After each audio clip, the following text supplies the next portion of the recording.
వేసవిలో చెమట పట్టడం వల్ల శరీరంలో ఎలక్ట్రోలైట్స్ తగ్గుతాయి. ఉప్పు దాని లోపాన్ని భర్తీ చేయడానికి సహాయపడుతుంది. కానీ ఉప్పు ఎక్కువగా తీసుకోవడం హానికరం. ప్రపంచ ఆరోగ్య సంస్థ, అమెరికన్ హార్ట్ అసోసియేషన్ రెండు అధిక ఉప్పు తీసుకోవడం అధిక రక్తపోటు ప్రమాదంలో ముడిపడి ఉందని నివేదించాయి. ఉప్పు ఎక్కువగా తినడం వల్ల రక్తపోటు పెరుగుతుంది. ఇది గుండె జబ్బులు, స్ట్రోక్ ప్రమాదాన్ని పెంచుతుంది. కొన్ని అధ్యయనాల ప్రకారం అధిక ఉప్పు తీసుకోవడం మూత్రపిండాలపై ఒత్తిడిని కలిగిస్తుంది.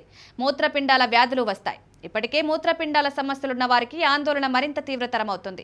కొంతమంది పుచ్చకాయను ఉప్పుతో కలిపి తినడం వల్ల గ్యాస్, వికారం, ఎసిడిటీ వంటి జీర్ణ సమస్యలు ఎదుర్కొంటారు. ఉప్పు శరీరంలో నీటిని పెంచుతుంది. ఇది వాపు, ఇతర సమస్యలకు దారితీస్తుంది.